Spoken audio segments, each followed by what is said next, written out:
नमस्कार। आज हमारी ज्योग्राफी की क्लास में बात कर रहे हैं, नया टॉपिक शुरू कर रहे हैं।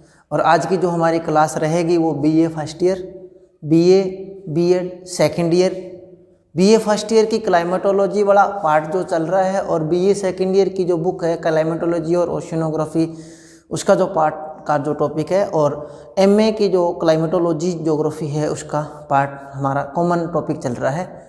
और हम उसमें क्लाइमेटोलॉजी में हमने बात कर ली थी उष्मा बजट की। कल हमारी क्लास में उष्मा बजट हमारा कंप्लीट हो गया था। आज हम नया टॉपिक शुरू कर रहे हैं, इंसोलेंस। आज हम बात कर रहे हैं इंसोलेंस की, कि इंसोलेंस क्या होता है।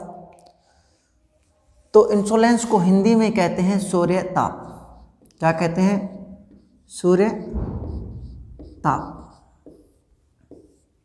सूर्य ताप सन का जो टेम्परेचर होता है जो धरातल पर आता है, और धरातल जो सूर्य के तापमान को प्राप्त करता है, उसी को हम क्या कहते हैं? सूर्य ताप कहते हैं। देखिए, बात आती है सूर्य की। ये हमारा जो सन है, ये जो सूर्य है, ये सूर्य है। यह सूर्य जो है पृथ्वी से औसतन बात करें तो 149 लाख किलोमीटर दूर है। 49 लाख किलोमीटर दूर है। हम कह सकते हैं 1,49,00,000 किलोमीटर दूर है। ठीक है। अब देखिए 1 अरब, ठीक है, लाख दूर है। और इसमें क्या होता है? 149 लाख किलोमीटर जो दूर है, इसमें क्या होता है? सूर्य पृथ्वी से यहाँ है। ये क्या है? हमारी पृथ्वी है। अब बात आती है कि सूर्य पृथ्वी से इतना दूर है, सूर्य पृथ्वी से इतना दूर है, तो सीधी सी बात कर सकते हैं। अगर मिलियन में बात करें तो मिलियन की बात है तो 147 मिलियन किलोमीटर कह सकते हैं। मिलियन कह सकते हैं, मिलियन किलोमीटर, मिलियन है ये, मिलियन कहोगे तो और भी आसान रहेगा। तो हम बात कर सकते हैं कि एवरेज जो होती है, एवरेज जो है वो है ये दूरी। अब देखिए, हमारी पृथ्वी, पहली बात तो सूर्य से बहुत ज़्यादा दूर है। दूसरी बात, इसकी जो आकृति है वो क्या है? भू-आब है। क्या है? भू-आब। भू-आब का अगर हिंदी इंग्लिश में अगर देखें तो जियोड है। ठीक है, जियोड है या भू-आब है। तो हमारी पृथ्वी भू-आब जियोड है, तो उसी के ऊपर टिका हुआ हमारा जो वायुमंडल है वो भी क्या है? भू-आब है। तो हम बात करते हैं सूर्य ताप की। सूर्य ताप का अर्थ सूर्य का ताप। ये तो सन है सूर्य का, और ताप का अर्थ होता है तापमान या टेम्परेचर। तो ये दो शब्दों से मिलकर बना है सूर्य का तापमान। और बात आती है पृथ्वी। देखिए, सूर्य से प्राप्त होने वाला पृथ्वी को जो ताप है उसकी बात करते हैं, तो ये सूर्य ताप है। अभी मैंने पृथ्वी के तापमान की बात नहीं की, हम तो सिर्फ सूर्य के तापमान की बात कर रहे हैं, तो उसमें हमने बात की थी। तो आगे देखिए, सूर्य ताप हो गया। अब देखिए, सूर्य ताप जो है वो हमें प्राप्त होता है, और मैंने आपको ये बताया था कि जो सूर्य ताप है, ये जो हमारा सूर्य ताप है, ये पृथ्वी को प्राप्त होता है। और जो प्राप्त होता है सूर्य के ताप का 2 अरबवां भाग ही हमें प्राप्त होता है। पृथ्वी को सूर्य का 2 अरबवां भाग ही प्राप्त होता है, क्योंकि सूर्य की पृथ्वी से दूरी ज़्यादा है, और जब हमारा प्रकाश पहुंचता है धरती पर, तो ये जो हम कह सकते हैं कि इसका बहुत ही नगण्य, जो हम कह सकते हैं बहुत ही कम मात्रा का जो ताप होता है वो पृथ्वी पर पहुंचता है। तो सूर्य का जो औसत ताप का, या हम जो औसत ताप का है, उसका 2 अरबवां भाग पृथ्वी पर पहुंचता है। दूसरी बात, सूर्य की जो किरण है, सूर्य की किरण सूर्य की किरण जो है वो 8 मिनट 46 सेकंड में धरातल पर पहुंचती है। 8 मिनट 46 सेकंड के अंदर ये 8 मिनट 46 सेकंड और 52 मिनी सेकंड के अंदर ये हमारे धरातल पर पहुंचती है। कहने का अर्थ ये हो गया कि लगभग 8 मिनट लगते हैं सूर्य से प्रकाश किरण चलने के बाद धरातल पर पहुंचने में 8 मिनट और 46 सेकंड का समय लगता है और वो पहुंचती है। दूसरी बात मैंने बताया कि सूर्य का जो ताप है वो 2 अरब महाभाग पृथ्वी को प्राप्त होता है। तीसरी जो बात करते हैं हम, तीसरी जो बात है, देखिए पृथ्वी का जो औसत तापमान है, पृथ्वी का औसत तापमान, औसत जो टेम्परेचर है या तापमान है जो सूर्य से प्राप्त करती हैं वो 1.94 कैलोरी प्रति वर्ग प्रति मिनट की दर से प्राप्त करती है। पृथ्वी जो का तापमान है, पृथ्वी औसत रूप से वायुमंडल के ऊपरी सतह पर है ये, ठीक है, वायुमंडल के ऊपरी सतह पर 1.94 कैलोरी प्रति वर्ग सेंटीमीटर प्रति वर्ग मीटर, ठीक है। देखिए 1.94, देखिए पृथ्वी का जो औसत तापमान है जो वायुमंडल के ऊपरी भाग में पर का है, वायुमंडल के ऊपरी भाग में 1.94 कैलोरी प्रति वर्ग सेंटीमीटर प्रति वर्ग मिनट प्रति मिनट की दर से हमें प्राप्त होता है। आगे हम बात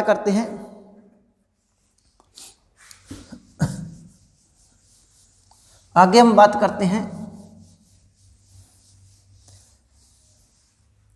देखिए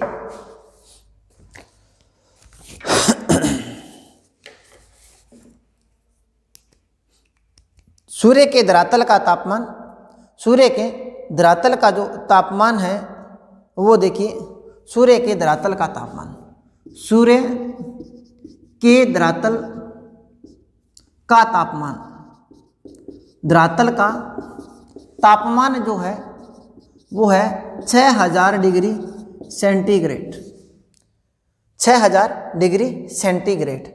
और इसके जो केंद्र का तापमान है, केंद्र का, सूर्य के केंद्र का जो तापमान है वो है 10.5 × 7,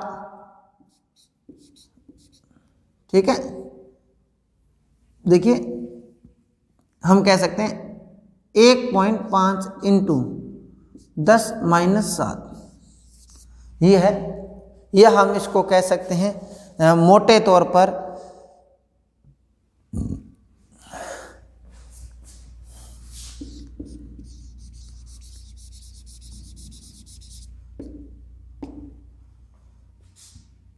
सेंटीमीटर डिग्री सेंटीग्रेड। तो ये हो गया इकाई, दहाई, सैकड़ा, हजार, 10,000, लाख, 10 लाख और 10 लाख और करोड़, 5 करोड़, ठीक है, 5 करोड़ डिग्री सेंटीग्रेड जो है वो सूर्य की सतह का तापमान होता है। और 5 करोड़ डिग्री सेंटीग्रेड जो तापमान होता है वो इतना ज़्यादा होता है कि यहाँ पर कोई भी जो ठोस वस्तु है वो लिक्विड अवस्था में आ जाती है। तो सूर्य के अंदर का टेम्परेचर बहुत ज़्यादा है और धरातल सूर्य का जो हमारी पृथ्वी जो है वो सूर्य से बहुत ज़्यादा दूर होने के कारण ये हमारे पास 2 अरब माही भाग हमारे तक पहुँच पाता है। अब हम बात करते हैं, ये तो हमारे इसका एक मोटा मोटा हो गया। आगे हम बात करते हैं जो हमारी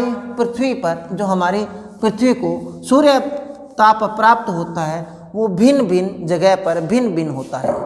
हम कह सकते हैं कि पूरी पृथ्वी पर तापमान जो है वो एक जैसा प्राप्त नहीं होता। देखिए हम बात करते हैं, ये हमारे क्या है, पृथ्वी है, ये हमारे क्या है, पृथ्वी है, और हमारी पृथ्वी जो है वो जियोड है, क्या है, भू आब है, क्या है, भू आब है या जियोड है। अभी मैंने आपको पहले भी एक वीडियो में बताया था कि यहाँ पर ये जो लाइन है, ये जो लाइन है, ये क्या है, भूमध्य रेखा है, क्या है, भूमध्य रेखा। भूमध्य रेखा का दूसरा नाम मैंने आपको बताया था जिसका नाम है विषुवत रेखा, विषुवत रेखा, और एक इसी का नाम बताया था मैंने 0 डिग्री अक्षांश भी इसको कहा जाता है, 0 डिग्री अक्षांश रेखा या 0 डिग्री अक्षांश भी इसको कहा जाता है। तो इसके जो 3 नाम हो गए। अब देखिए मैंने आपको बताया कि यहाँ पर एक रेखा है 23.5 डिग्री जिसका नाम है करक रेखा, और यहाँ पर एक रेखा है जिसका नाम है 23.5 डिग्री, और ये जो ऊपर वाली 23.5 डिग्री जो रेखा है इसका नाम है करक रेखा, और ये जो रेखा है इसका नाम है मकर रेखा। देखिए आपको एक बात बता दूं कि जो हमारा सूर्य है वो किसी के चारों ओर चक्कर नहीं लगाता। देखिए सूर्य अपने अक्ष पे घूमता जरूर है लेकिन किसी के चारों ओर चक्कर नहीं लगाता। दूसरी बात, सूर्य यहाँ पर है, सूर्य क्या है, यहाँ पर है, सूर्य यहाँ पर है, ये हमारा सन है। अब देखिए सन का जो कह सकते हैं नॉर्मली जो है इसके ऊपर सूर्य का प्रकाश आता है, ठीक है, इसके ऊपर क्या आता है, सूर्य का प्रकाश आता है। तो हम कह सकते हैं नॉर्मली ये हमारा सन है और यहाँ पर सूर्य का प्रकाश आता है भूमध्य रेखा के ऊपर। लेकिन पृथ्वी जब सूर्य के चारों ओर घूमती है तो सूर्य जो है, सूर्य का जो प्रकाश की जो किरणें हैं वो नॉर्मल कर्क रेखा से मकर रेखा के बीच प्रभावी रहती हैं। समझ गए? सूर्य की प्रकाश की जो किरणें हैं वो कर्क रेखा से मकर रेखा के बीच में प्रभावी रहती है, और भूमध्य रेखा को छोड़कर कर्क रेखा और मकर रेखा पर उसकी जो सूर्य की किरणें होती है वो तिरछी या सीधी पड़ती रहती हैं।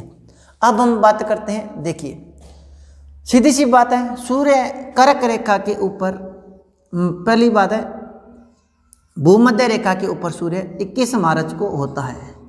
कब होता है? 21 मार्च को। 21 मार्च को सूर्य जो होता है वो भूमध्य रेखा के ऊपर लंबवत चमकता है। मार्च के बाद सूर्य जो होता है वो अपना उत्तरायण की ओर मुड़ना शुरू हो जाता है, और लगभग हम बात करते हैं 21 जून को सूर्य जो होता है वो कर्क रेखा के ऊपर सीधा चमकता है। ठीक है, 21 जून को सूर्य कहाँ चमकता है? कर्क रेखा के ऊपर चमकता है। 21 जून के बाद सूर्य वापस भूमध्य रेखा की ओर हो जाता है, और यहाँ पर 23 सितंबर को सूर्य वापस पुनः भूमध्य रेखा के ऊपर चमकता है।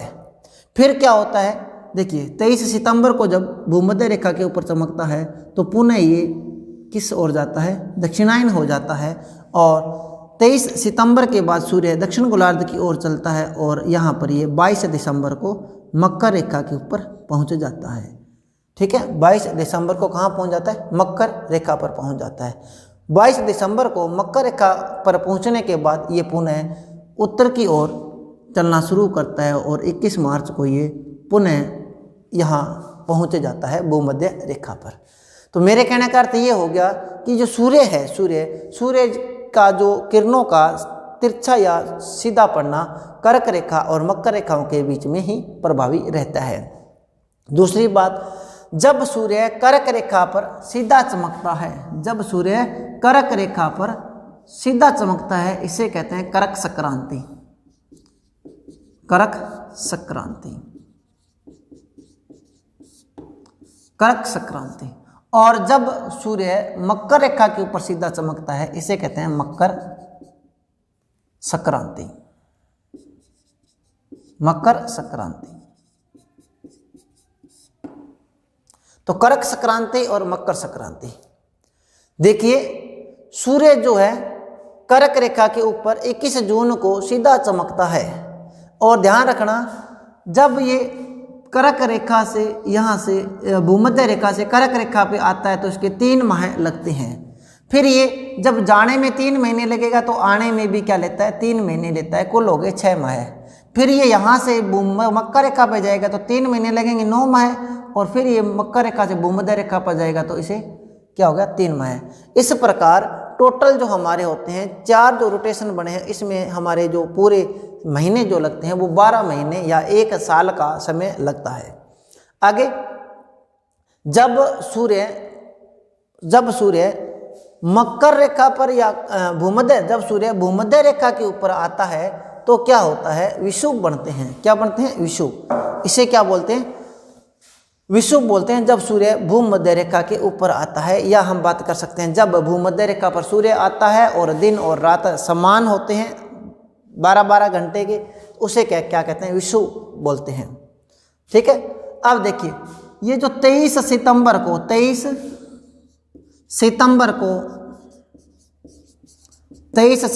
को शरद विषुव बनता है। क्या बनता है, शरद विषुव। 23 सितंबर को शरद विषुव बनता है, जबकि 21 मार्च को बसंत विषुव बनता है। बसंत विषुव बनता है। क्या बनता है, बसंत विषुव बनता है। तो हम बता रहे हैं कि मैंने आपको बताया था कि जो हमारा सूर्य है, वो सूर्य की जो प्रकाश की किरणें हैं वो एक बार मकर रेखा पर सीधी पड़ती है तो हमारी कर्क रेखा पर इसकी किरणें तिरछी पड़ती है, और जब सूर्य की किरणें कर्क रेखा पर सीधी पड़ती है तो मकर रेखा पर तिरछी पड़ती है। कहने का अर्थ ये हो गया कि मकर रेखा और कर्क रेखा पर सूर्य का जो प्रभाव है वो विपरीत होता है। एक जगह सीधी पड़ती है तो दूसरी जगह क्या पड़ेगी, विपरीत पड़ती है। तो मैंने अभी बताया था भूमध्य रेखा के ऊपर लगभग साल में 2 बार जो किरणें होती है वो सीधी पड़ती है, और कर्क रेखा और मकर रेखा के बीच में जो सूर्य की किरणें होती है वो हमेशा सीधी रहती है, और यहाँ पर जो किरणें होती है वो सीधी पड़ती है। लेकिन कर्क रेखा के आगे और मकर रेखा के नीचे और ज़्यादा नीचे जो किरणें होती है वो तिरछापन बढ़ता जाता है। और इसी प्रकार हम कह सकते हैं कि 21 मार्च को जब सूर्य कर्क रेखा के ऊपर होता है, 21 मार्च को जब सूर्य भूमध्य रेखा के ऊपर होता है तो 21 मार्च को बसंत विषुव बनता है। उसी प्रकार जब पुनः 23 सितंबर को जब भूमध्य रेखा के ऊपर सूर्य आता है तो उसे शरद विषुव कहते हैं। आगे हम बात करते हैं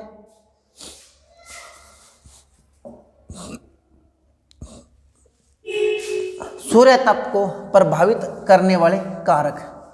सूर्य तप को प्रभावित करने वाले कारक। तो हम बात करते हैं सूर्य तप को किन किन कारकों से प्रभावित हो सकता है, वो कारक अभी हम बता रहे हैं। लिखिए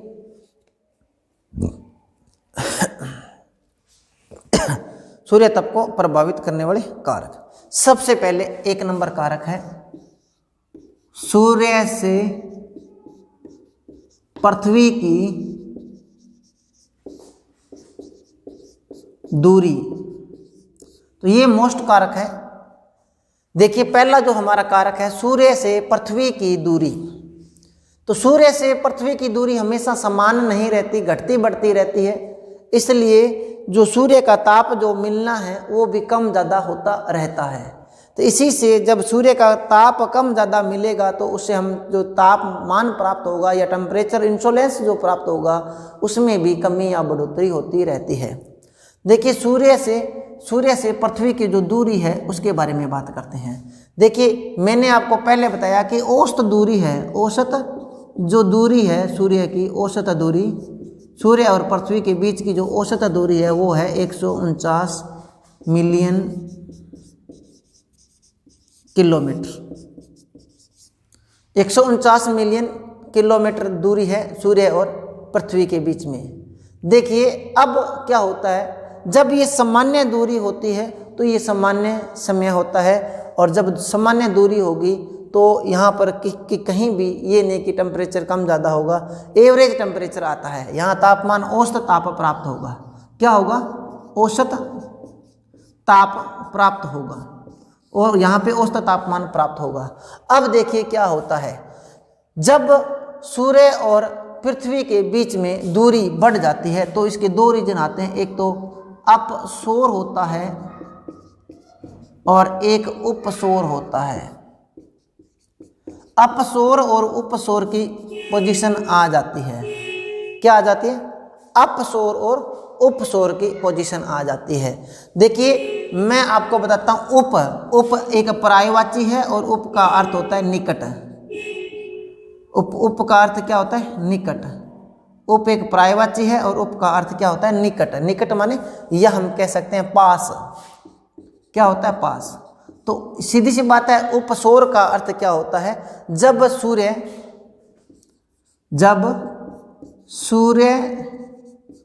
और पृथ्वी के बीच दूरी औसत से कम हो, औसत से कम हो तो उसे उपसौर कहते हैं। क्या कहते हैं? उपसौर कहते हैं। उपसौर कहते हैं। जब पृथ्वी और सूर्य के बीच की दूरी औसत से कम हो तो उसे क्या कहते हैं? उपसौर कहते हैं। और उपसौर कब होता है? 3 जनवरी को। उपसौर कब होता है? 3 जनवरी को। 3 जनवरी को। ठीक है। अब देखो 3 जनवरी को क्या होगा? उपसौर होगा। ठीक है। अब देखो हमारी इसकी औसत दूरी कितनी थी? 149। ठीक है। अब देखो अपसौर, उपसौर में क्या होगा? पास में आ जाएगा तो इसकी दूरी क्या हो जाएगी? कम हो जाएगी। तो 147 मिलियन किलोमीटर दूरी हो जाती है। 147 है कितनी? 149 मिलियन किलोमीटर है।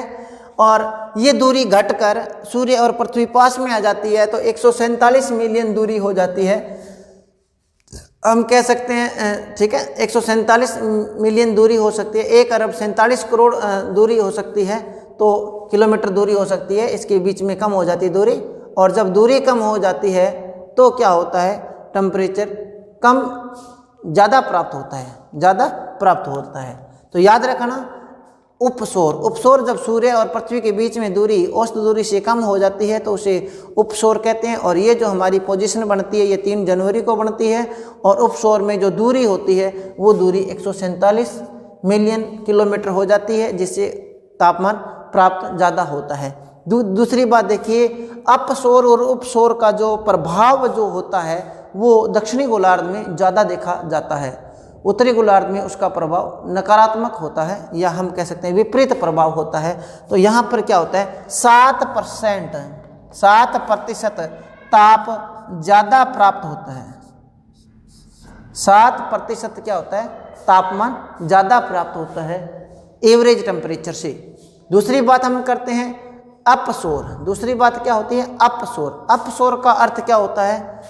दूर। ठीक है। अपसौर का अर्थ क्या होता है? दूर। और अपसौर कब होता है उसके बारे में अपनी बात करते हैं। देखिए मैंने आपको बताया था पहले, औसत दूरी, सामान्य स्थिति। और सामान्य स्थिति में मैंने आपको बता दिया था कि एवरेज दूरी होगी और वो होगी 149 मिलियन किलोमीटर। ठीक है। आगे हम बात करते हैं, यहां पर क्या होंगे? दिन और रात। दिन जो होंगे वो 12 घंटे के, और जो रात होगी वो भी क्या होगी? 12 घंटे की। तो क्या होंगे? दिन और रात समान होंगे। आगे हम बात करते हैं, देखिए अब आती है उपसौर की पोजीशन। उपसौर है, उसमें दूरी कितनी होगी? 147 मिलियन किलोमीटर। 147 मिलियन किलोमीटर दूरी होगी। और ये जो पोजीशन बनेगी ये बनेगी 3 जनवरी को। और 3 जनवरी को बनेगी पोजीशन, तो दूरी क्या होती है, कम होती है। सूर्य और जो पृथ्वी है पास पास में होते हैं। ये 3 जनवरी की उपसौर की घटना होती है। और इसमें क्या होते हैं, दिन जो होते हैं, दिन ये लगभग हम कह सकते हैं 16 घंटे की होते हैं। और जो रात होती है वो क्या होते हैं, 9 घंटे की होती है। इसी प्रकार हम बात करते हैं अपसौर। अपसौर की पोजीशन में जो होती है 152 मिलियन किलोमीटर होती है दूरी। सूर्य और पृथ्वी के बीच में दूरी बढ़ जाती है 152 मिलियन किलोमीटर। और ये जो पोजीशन बनती है ये 4 जुलाई को बनती है, 4 जुलाई को। तो इससे क्या होगा, ताप कम प्राप्त होगा। ताप क्या होता है, कम प्राप्त होगा। तो यहाँ पे रात 16 घंटे की हो जाती है और दिन 9 घंटे का हो जाता है। तो ये जो दिन की जो अवधि है, रात की अवधि, ये इतना मायना नहीं रखती, लेकिन ये रखता है अपसौर और उपसौर मायना। इसके बाद तो हो गया सूर्य और पृथ्वी के बीच की दूरी। उसके बाद हम दूसरा जो टॉपिक है उसमें अक्ष पर घूमना। अक्ष पर घूमना,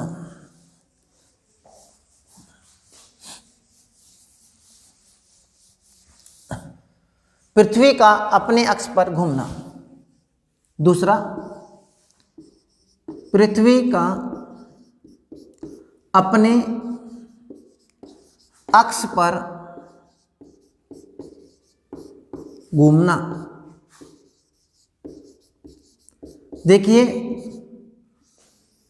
जब पृथ्वी अपने अक्ष पर घूमती है तो क्या होते हैं, अगर हम बात करें कि जहाँ पृथ्वी होती, जैसे ये पृथ्वी है और ये क्या है, सन है। तो ये जो सन है और ये पृथ्वी है, तो सूर्य का जो प्रकाश होता वो एक भाग पर पड़ता। अगर ये पृथ्वी नहीं घूमती तो सूर्य का प्रकाश यहाँ पड़ता, इस भाग पर, पूरे भूभाग पर पड़ता और 24 घंटे यहाँ इसको प्रकाश मिलता। लेकिन होता क्या है, पृथ्वी सूर्य के चारों ओर घूमती है और अपने धुरी पे भी ये घूमती है। जब ये अपने अक्ष पर घूमती है तो क्या होती है, ये घूमती रहती है। और इसका जो कह सकते हैं, इसका जो घूमने का जो है वो है पश्चिम से पूर्व की ओर पृथ्वी घूमती है। इससे क्या होता है, जो भाग गर्म होता है, जो भाग गर्म हो रहा होता है या जो भाग गर्म होता है वो आगे बढ़ जाता है और पीछे से ठंडा भाग आ जाता है। फिर उसको सूर्य को गर्म करना पड़ता है। जब तक वो गर्म होता है फिर आगे और बढ़ जाती है, फिर और पीछे से ठंडा आ जाता है। तो हम ये कह सकते हैं कि जब पृथ्वी अपने दूरी पे घूम रही होती है तो सूर्य को उस पर एनर्जी बहुत ज़्यादा लगानी होती है, क्योंकि अगर एक ही भाग को गर्म करना हो तो वो बहुत जल्दी गर्म हो जाता। लेकिन अब क्या है, एक पीछे से पीछे की ओर आता है। माने ये सूर्य के सामने वाला भाग है तो यहाँ दिन है और इसके बैक साइड में क्या है, रात है। जब ये दिन वाला भाग तो पूरा गर्म हो जाता है, लेकिन जैसे जैसे पृथ्वी घूमती रहती है तो रात वाला पार्ट आता रहता है, तो ये माने ठंडा आएगा और इससे क्या होता है, पृथ्वी को, सूर्य को ज़्यादा एनर्जी खर्च करनी पड़ती है। तो अपने अक्ष पर घूमना हो गया। उसके बाद में आती है दिन की अवधि। दिन की अवधि,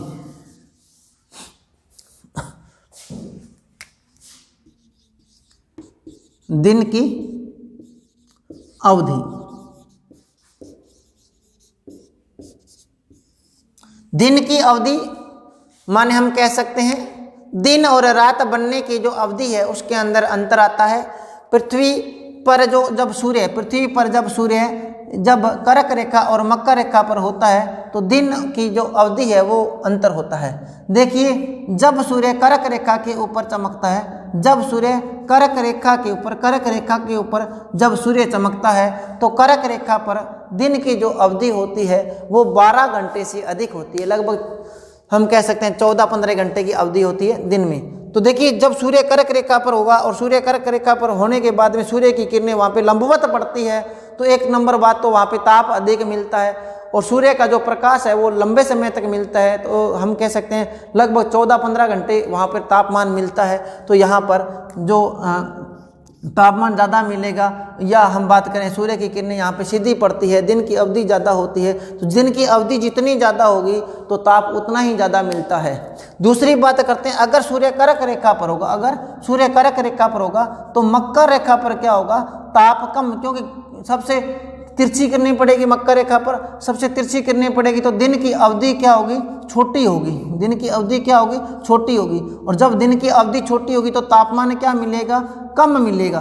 तापमान कम मिलेगा तो हमारा जो धरातल है, हमारा जो तापमान है वो क्या होगा, कम होगा। तो हम कह सकते हैं कि दिन की अवधि जो होती है, दिन की अवधि कम या अधिक होने के कारण हमें तापमान भी इससे क्या होता है, प्रभावित होता है। जब सूर्य कर्क रेखा पर होगा तो सूर्य के कर्क रेखा पर तापमान अधिक प्राप्त होगा, और जब सूर्य मकर रेखा पर आ जाएगा तो कर्क रेखा पर कम होगा और मकर रेखा पर अधिक हो जाएगा। तो ये ट्रांसफर होता रहता है। इसके बाद हम करते हैं बात वायुमंडल की पारदर्शिता। वायुमंडल की पारदर्शिता, वायुमंडल की पारदर्शिता, पारदर्शिता।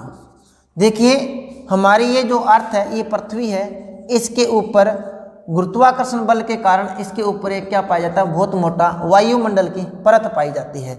और जब वायुमंडल की परत को पार करके सूर्य की किरणें नीचे धरातल की ओर आती है तो रास्ते में उसे भिन्न भिन्न प्रकार की गैसें, जलवाष्प, धूल के कणों का सामना करना पड़ता है। कुल कुछ ऐसे अपने कह सकते हैं तत्व होते हैं जो आर्द्रता ग्राही होते हैं, जो आर्द्रता को लेते हैं या तापमान को सोख लेते हैं। तो कई बार जो ठंडे पिंड होते हैं वो तापमान की जो किरणें आती है उसको सोख कर अपना भोजन वगैरह बना लेते हैं, जैसे पेड़ पौधे वगैरह और धूल कण, ठीक है, जलवाष्प वगैरह। तो ये क्या होते हैं, उसके तापमान को सोख लेते हैं। तो वायुमंडल की मोटी परत को पार करके जब सूर्य तक, पृथ्वी तक सूर्य की किरणें आती है तो वो क्या हो जाती है, धीरे धीरे जितनी ज़्यादा लंबाई होगी सूर्य की किरणों की, या ज़्यादा जो वायुमंडल की ज़्यादा मोटाई होगी, तो उसको पार करने में उतना ही ज़्यादा उसको एनर्जी खर्च करनी पड़ती है। तो हम कह सकते हैं कि वायुमंडल की जो मोटाई है वो भी हम निर्भर करती है। इसके बाद में हम बात करते हैं स्थल विन्यास। स्थल विन्यास,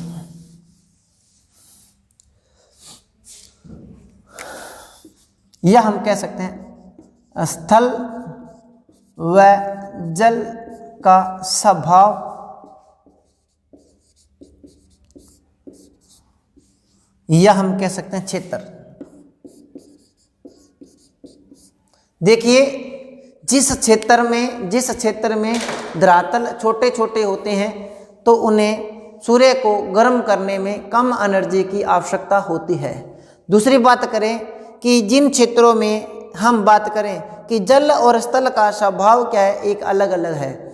जल जो होता है वो धीरे धीरे गर्म होता है और धीरे धीरे ठंडा होता है, और जो धरातल होता है वो धीरे धीरे जल्दी से गर्म होता है और जल्दी से ठंडा होता है। तो दोनों के स्वभाव में क्या अंतर है। इससे क्या होता है कि जो जैसे अपने स्थल की बात करें, स्थल जो होते हैं तो वो क्या होंगे, जल्दी गर्म हो जाएंगे, और जब सूर्य का प्रकाश कम मिलेगा तो जल्दी ही ठंडे हो जाते हैं। और उसके विपरीत क्या होगा, जल भी क्या होगा, देर से गर्म होगा, देर से ठंडा होगा, माने उसकी एनर्जी ज़्यादा खर्च करेगा।